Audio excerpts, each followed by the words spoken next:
प्रतिज्ञा।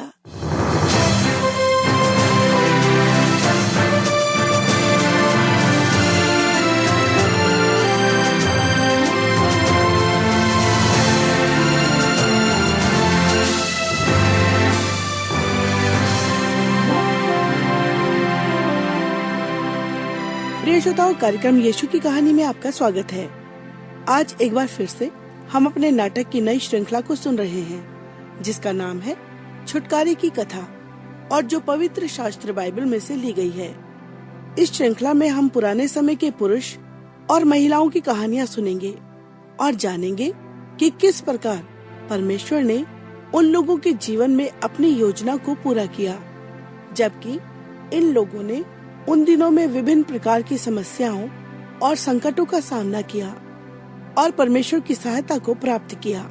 मनुष्य हमेशा असफलताओं में संघर्ष का सामना करता है और ऐसे संघर्ष में कई बार ठोकर खाता है और भूल कर बैठता है। एक समय पर आकर हम भी असफल हो जाते हैं और अंत में आकर हमें सहायता की आवश्यकता पड़ती है। ऐसी परिस्थितियों में जब हम असफल हो जाते हैं तो हम चाहते हैं कि हम उससे निकलकर शांति को प्राप्त करें, जिसे परमेश्वर के शब्दों में छुटकारा कहते हैं। छुटकारा हमें इस बात का बोध कराता है कि हमें बचाया गया है, जबकि हमने अपने जीवन में बड़ी गलतियां की हैं और गलत निर्णय लेकर एक भयानक परिणाम पाया है और तकरार, शर्म और असफलताओं का जीवन में सामना किया है। लेकिन तब क्या, जब हमारी गलतियां बहुत बड़ी हैं और असफलताएं शर्मसार हैं। यदि कोई ऐसा व्यक्ति है जो अपने आप को इसी प्रकार के दबाव, अकेलेपन का शिकार मानता है, तो ये कहानी उसी व्यक्ति के लिए है। तो श्रोताओ, आइए सुनते हैं आज का नाटक, जिसका शीर्षक है प्रतिज्ञा। ये नाटक परमेश्वर के वचन में से लिखित घटनाओं और चरित्रों पर आधारित है।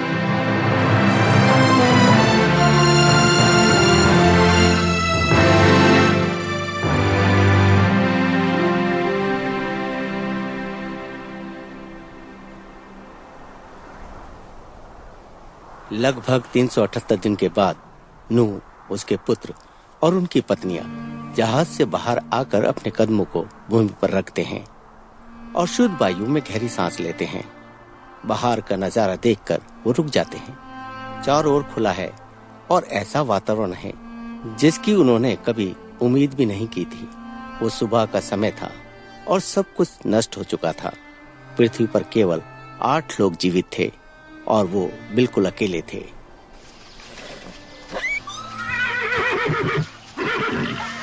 नूह के घराने के निकलने के बाद जानवरों का एक बड़ा झुंड विभिन्न प्रकार की आवाजों के साथ सूंघते हुए एक एक करके जहाज से बाहर आते हैं। हर प्रकार के जीव जंतु, पक्षी, भगदड़ में बारहसिंगा उछलता हुआ, खरगोश का तेजी से निकलना, जंगली जानवरों का ऊंची आवाज से दहाड़ना, ऐसा प्रतीत हो रहा था जैसे कि वो आनंद मना रहे हैं। कुछ ही क्षण में ये सभी चारों ओर फैल गए और कोई भी एक साथ झुंड में नहीं पाया गया।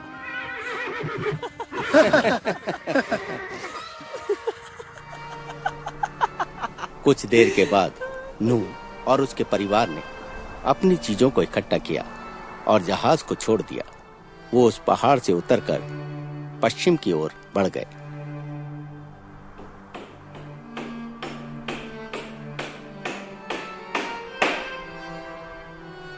आखिरकार वो एक गर्म सी घाटी में जाकर रहने लगे और उन्होंने अपने लिए कच्ची सी छत डालकर एक निवास स्थान बना लिया। नूह के बेटों की पत्नियों ने बहुत से बच्चों को जन्म दिया और धीरे धीरे वो बढ़ने लगे और एक और पीढ़ी की शुरुआत हुई। धीरे धीरे उस जहाज की यादें धुंधली पड़ गईं और नूह के वंश की शुरुआत हुई।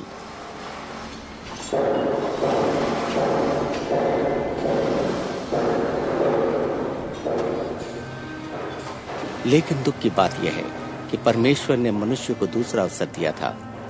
फिर भी ये दूसरी पीढ़ी पिछली पीढ़ी से अच्छी नहीं थी। नूह अपनी विश्वास योग्यता और आज्ञाकारिता के कारण परमेश्वर की नजरों में खरा मनुष्य पाया गया। लेकिन इसके बावजूद भी उस विश्वास और आज्ञाकारिता पूरी तरह उसकी आने वाली पीढ़ी पर प्रभाव नहीं डाल पाई।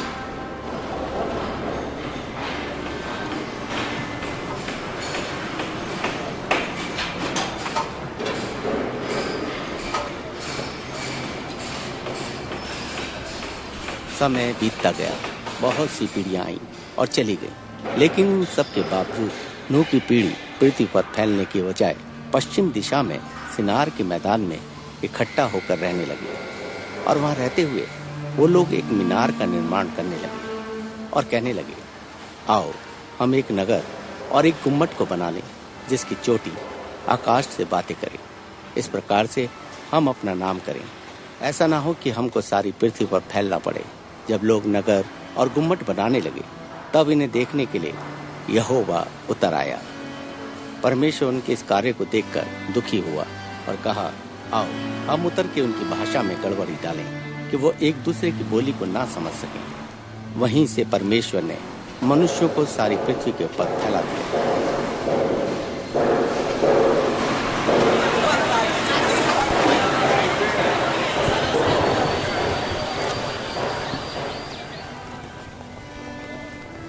इस घटना के बाद नूह का वंश सिनार प्रदेश से निकलकर चारों ओर फैल गया। वहीं एक मनुष्य था जिसका नाम तेरह था, जो अपने बुढ़ापे में 3 पुत्रों का पिता बना। उसके 2 पुत्र तो अन्य लोगों के समान लालची और भ्रष्ट हो गए, लेकिन अब्राम जो जेठा पुत्र था वो बिल्कुल ही अलग था।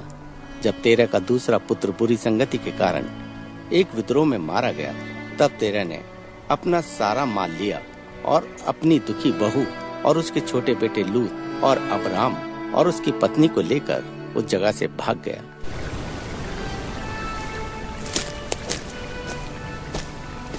कुछ ही हफ्तों में तेरह बीमारी के कारण मर जाता है। उसको दफनाने के बाद उसका परिवार नहीं समझ पाता कि अब उन्हें कहाँ जाना चाहिए। वो कोई भी निर्णय नहीं ले पाते। उस रात एक स्वर्गदूत अब्राम के पास आता है। अब्राम अब परिवार का मुखिया था।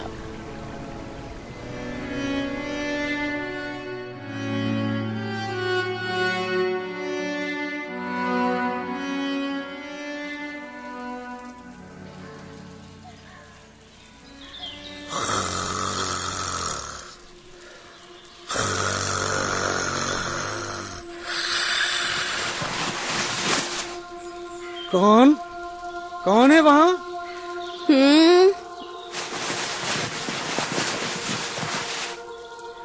क्या तुमने कुछ सुना सारे?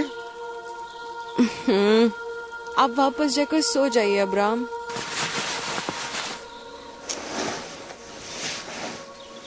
मैंने उसकी आहट सुनी थी।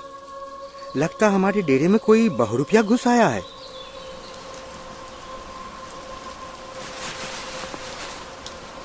क्या कोई वहाँ पर है?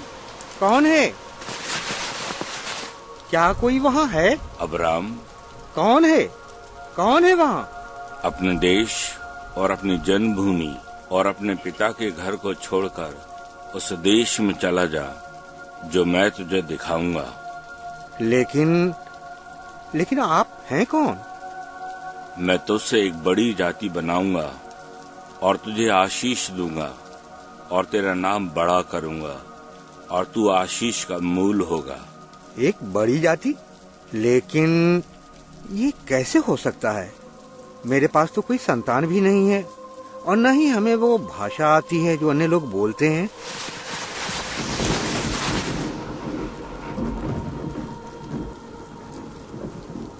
तुम्हें यहाँ से जाना होगा अब्राम।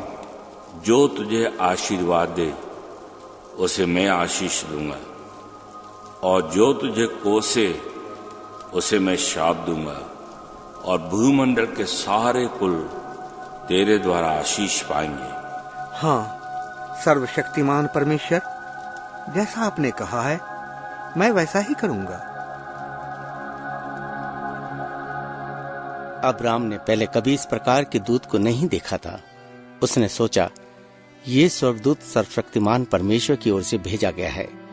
इसके बाद अब्राम दक्षिण दिशा से निकलकर कनान में उतर गया और अपनी पत्नी सारा के साथ मिलकर उस जगह पर रहने के लिए स्थान खोजने लगा जहाँ के लोगों को वो नहीं जानता था और न ही उनकी भाषा से अवगत था।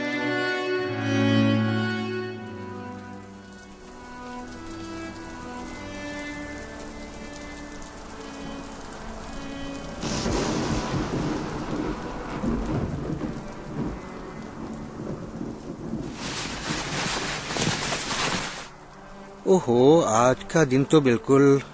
मैं समझी नहीं अब्राम। मेरे कहने का मतलब ये है कि आज का दिन काफी लंबा लग रहा है और ये ऊपर से बारिश और सब जानवर भी बेचैन हो रहे हैं। आज का दिन इन सब चीजों को देखकर बड़ा कठिन लग रहा है। खैर, आज का दिन बस समाप्त होने को चाहता है। आप इधर आइए आग के पास, मैं आपके लिए कुछ गर्म कपड़े और चाय बना कर लाती हूँ।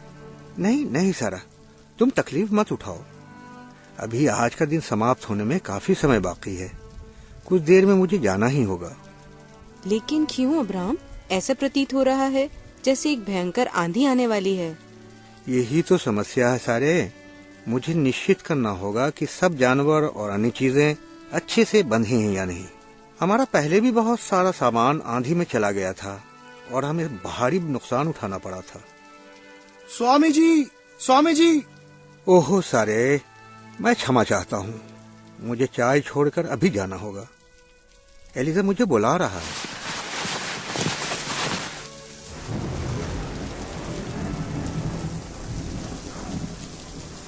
अरे एलिजर, ये क्या हुआ? देखिए स्वामी। अरे एलिजर, हमारे गधे मरते जा रहे हैं। स्वामी जी, मैंने उनको बांधने की बहुत कोशिश की, लेकिन आंधी के कारण वो डर गए। एलिजर, तुम कुछ रस्सियां लेकर आओ। हमें उन्हें भागने से बचाना होगा। हम उनके बिना यात्रा भी नहीं कर सकते। जी स्वामी।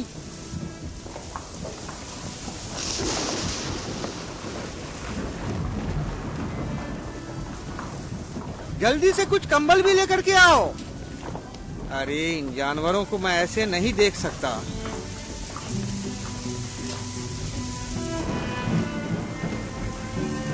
स्वामी जी, जल्दी इधर आइए। ये क्या है एलिजर? Abram, Abram. स्वामी, हमारी मदद कीजिए। मैं कैसे तुम्हारी सहायता करूं? ए परमेश्वर, ये क्या हो रहा है? हमारी सहायता कीजिए परमेश्वर।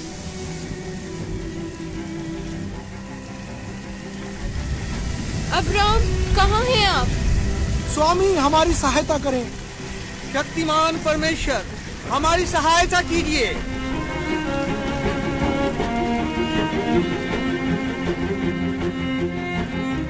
श्रोताओ, आज के इस कार्यक्रम में बने रहने के लिए आपका धन्यवाद। आप सुन रहे हैं एक नई श्रृंखला जिसका नाम है छुटकारे की कथा। इस श्रृंखला में हम पुराने समय के पुरुष और महिलाओं की सत्य कहानियाँ सुनेंगे और जानेंगे कि किस प्रकार परमेश्वर ने उन लोगों के जीवन में अपनी योजना को पूरा किया, जबकि इन लोगों ने उस समय में विभिन्न प्रकार की परिस्थितियों, समस्याओं और संकटों का सामना किया और परमेश्वर की सहायता को प्राप्त किया। कहानी के पिछले भाग में हमने सुना था अब्राम, जो नूह का वंशज है, उसके पास एक गुप्त दूत आधी रात के समय आता है और उसे आज्ञा देता है कि तू अपना घराना छोड़कर दक्षिण दिशा में चला जा, जो मैं तुझे दिखाऊंगा। मैं तुझसे एक बड़ी जाति बनाऊंगा और तुझे आशीष दूंगा और तेरा नाम महान करूंगा और तू आशीष का मूल होगा। हम कल्पना कर सकते हैं कि वो अजनबी परमेश्वर का स्वर्गदूत था। अब्राहम ने उसकी आज्ञा को माना और अपना सामान बांधकर अपनी पत्नी सारा को लेकर दक्षिण दिशा में निकल पड़ा। लेकिन मार्ग आसान नहीं था। अब्राहम को बहुत सी समस्याओं का सामना करना पड़ा। तो श्रोताओ, आइए सुनते हैं आगे की कहानी, जो परमेश्वर के वचन में लिखित घटनाओं और चरित्रों पर आधारित है।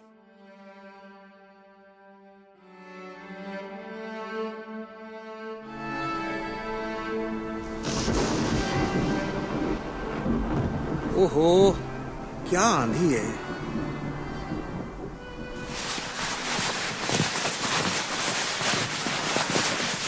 एलिजर, एलिजर, तुम कहाँ हो? मैं यहाँ हूँ स्वामी। कैसी प्रचंड आंधी है। ऐसी आंधी मैंने पहले कभी नहीं देखी। मालकिन कैसी है स्वामी जी? सारे सारे सारे तो तंबू में है। क्या तुमने देखा? स्वामी जी, ये सब ऐसा नहीं था। लगता है सब कुछ बदल गया है। इस स्थान पर तंबू था मालिक।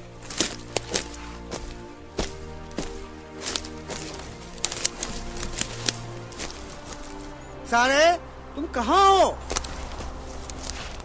स्वामी जी, क्या आप निश्चय के साथ कह रहे हो कि मालकिन यहीं थी?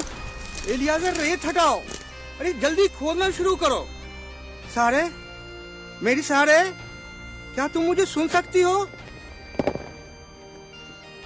हिम्मत रखो सारे, हम तुम्हें ढूंढ लेंगे। स्वामी, मुझे मालकिन नहीं मिल पा रही है। मालकिन कहाँ गई स्वामी?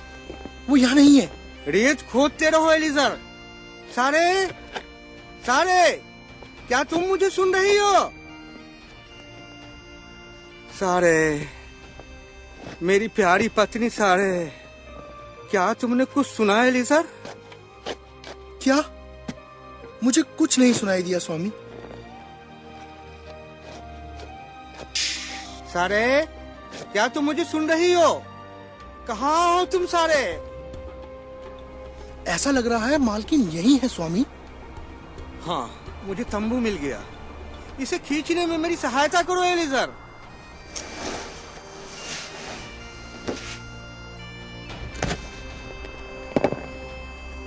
जी स्वामी, मालकिन यहाँ है। सारे सारे, क्या तुम मुझे सुन रही हो? सारे, मेरी प्यारी सारे, तुम जिंदा हो?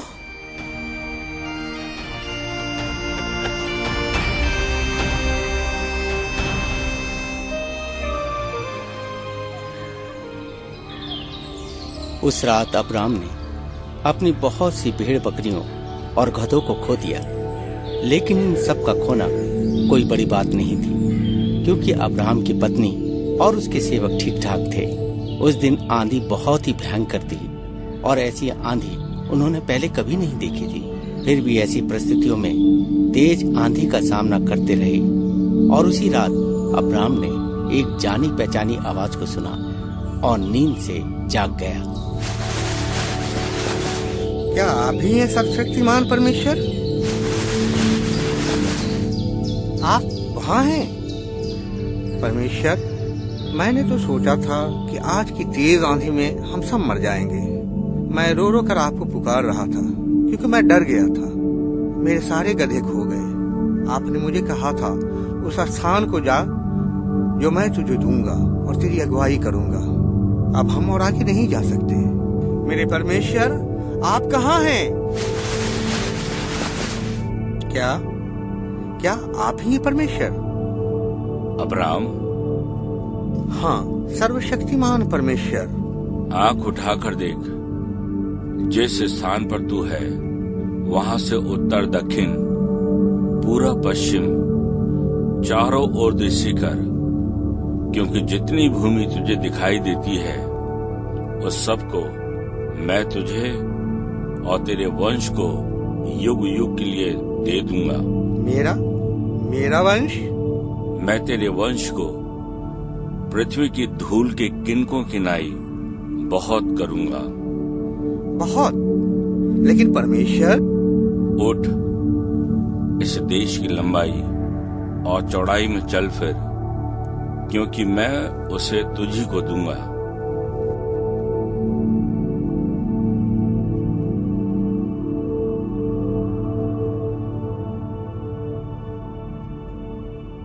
अब्राहम सारे और उनके सेवकों को जानवरों के न होने के कारण बहुत सी परेशानियों का सामना करना पड़ा, लेकिन अंत में उन्हें एक स्थान मिल ही गया जहां वो लोग रुक गए। उन्होंने कनानी लोगों से बहुत से जानवर जैसे भेड़, बकरी और गधे खरीद लिए और कुछ समय बीतने के बाद एक बार फिर से उनका घर बस गया और घर के चारों ओर गेहूं की खेती, जैतून, अंगूर की बारी इत्यादि फलने फूलने लगी। जीवन एक बार फिर से बढ़िया हो गया और अंत में अब्राहम उस रात को भूल गया जब एक स्वर्गदूत उससे भेंट करने आया था। साल गुजरते गए। अब यात्रा करना समाप्त हो चुका था और अब अब्राहम 100 वर्ष का हो चुका था। लेकिन अभी भी वो शारीरिक रूप से स्वस्थ था और कनान देश में रहता था। अभी भी उसके पास कोई संतान नहीं थी। सारे भी अब काफी उम्र की हो चुकी थी, जबकि उस स्वर्गदूत ने उससे वायदा किया था कि वो एक संतान को जन्म देगी। लेकिन 30 वर्ष गुजर गए, फिर भी उनके पास कोई संतान नहीं थी। अरे वो क्या था? क्या तुमने कुछ सुना सारा? आप सो जाइए अब्राहम।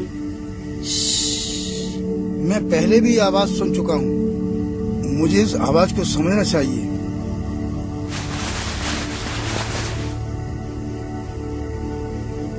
क्योंकि पहले भी मैंने आवाज सुनी थी। हाँ, तब मैं जवान था। नहीं, बहुत बरसों पहले नहीं। क्या ये वही आवाज थी? मुझे तंबू से बाहर जाकर देखना चाहिए, लेकिन मैं घबरा क्यों रहा हूँ?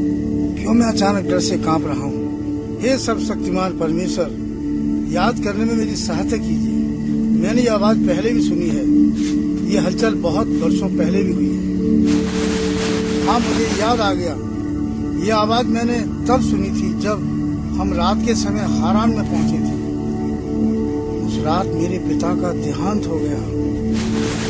हाँ, फिर से यहाँ है। क्या आप यहाँ पर उपस्थित हैं, सर्वशक्तिमान परमेश्वर? आपके वापस आने का कारण क्या है? अब्राम, मैं यहाँ हूँ। मत डर। तेरी ढाल और तेरा अत्यंत बड़ा प्रतिफल मैं हूँ। हे प्रभु यहोवा, मैं तो निर्वंश हूँ और मेरे घर का वारिस ये दमिश्की एलीजर होगा। सो तू मुझे क्या देगा? यह तेरा वारिस न होगा। तेरा जो निज पुत्र होगा वही तेरा वारिस होगा। लेकिन सर्वशक्तिमान परमेश्वर, आकाश की ओर दृष्टि करके तारागण को गिन। क्या तू उनको गिन सकता है? तेरा वंश ऐसा ही होगा। मैं वही परमेश्वर यहोवा हूँ जो तुझे कसदियों के ऊर नगर से बाहर ले आया हूँ कि तुझको इस देश का अधिकार दूं। मैं अपना सिर झुकाता हूँ और अपने मुंह को बंद करता हूँ। मैं सर्वशक्तिमान ईश्वर हूँ। मेरी उपस्थिति में चल और सिद्ध होता जा। देख, मेरी वाचा तेरे साथ बनी रहेगी, क्योंकि तू जातियों के समूह का मूल पिता हो जाएगा। सो अब से तेरा नाम अब्राम ना रहेगा, परंतु तेरा नाम इब्राहिम होगा, क्योंकि मैंने तुझे जातियों के समूह का मूल पिता ठहरा दिया है। मैं तुझे अत्यंत ही फला फुलाऊंगा और तुझको जाति जाति का मूल बना दूंगा, और तेरे वंश में राजा उत्पन्न होंगे। और मैं तेरे साथ और तेरे पश्चात पीढ़ी पीढ़ी तक तेरे वंश के साथ भी इस आशय की युग युग की वाचा बांधता हूँ कि मैं तेरा और तेरे पश्चात तेरे वंश का भी परमेश्वर रहूंगा। तेरी जो पत्नी सारे है, उसको अब सारे ना कहना, उसका नाम सारा होगा, और मैं उसको आशीष दूंगा और तुझको और उसके द्वारा एक पुत्र दूंगा। तुम हंसे क्यों अब्राहम? क्या 100 वर्ष के पुरुष के भी संतान होगा? और क्या सारा जो 90 वर्ष की है पुत्र जनेगी? निश्चित तेरी पत्नी सारा से एक पुत्र उत्पन्न होगा, और तू उसका नाम इसहाक रखना। क्या इसहाक? आप चाहते हैं कि मैं उसे हंसी करने वाला बुलाऊं? अब्राहम, तेरी पत्नी सारा कहाँ है? सारा? क्यों परमेश्वर? वो तो तंबू के अंदर है। वो शायद सो रही है। जब वो सोकर उठ जाए तो उससे कहना, अगले वर्ष मैं फिर से इसी नियुक्त समय पर फिर आऊंगा और सारा एक पुत्र को जन्म देगी।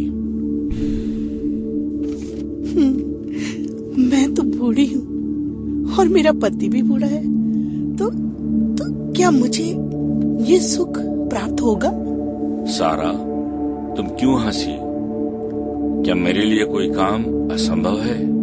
नहीं, मैं नहीं हंसी। वो नहीं हंस रही परमेश्वर। याद रखना, अगले वर्ष इसी नियुक्त समय पर मैं फिर से आऊंगा। अभी तुम्हारा नाम क्या है? मेरा नाम अब्राहम है। और तुम्हारे पुत्र का नाम? वो हंसी करने वाला कहलाएगा। बहुत अच्छा।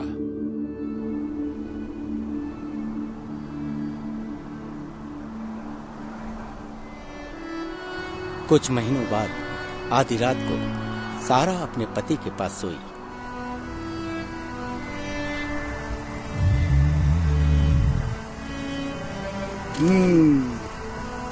अब्राहम, अब हमें सोना चाहिए।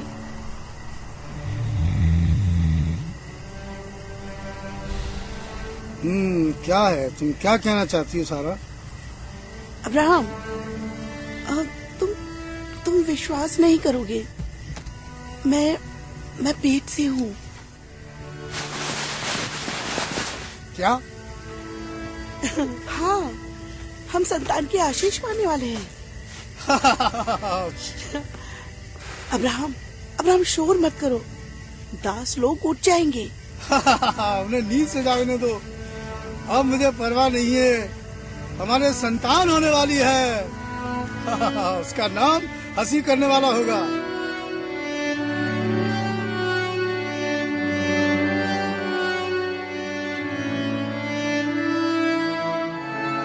वाह, परमेश्वर का प्रेम अद्भुत है। वो हम पर क्रोध नहीं करता और ना ही हमसे शत्रुतापूर्ण बर्ताव करता है। जब कभी हम ठोकर खाते हैं तो वो पहले से जानते हैं हम ठोकर खाने वाले हैं। वो हमें संभालते हैं और हमसे प्रेम करते हैं। वो जानता है कि हमारे लिए क्या बेहतर है और हमारा प्रत्युत्तर देने के लिए हमेशा तैयार रहता है।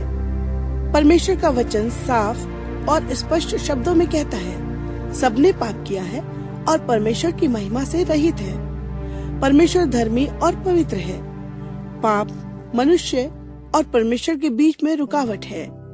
परमेश्वर आपको और मुझे अनंत प्रेम करता है, लेकिन हमारे पापों ने हमें परमेश्वर से दूर कर दिया है। इसलिए उस धर्मी और पवित्र परमेश्वर ने एक मार्ग तैयार किया है जिसके द्वारा हमारे पाप क्षमा हो सके।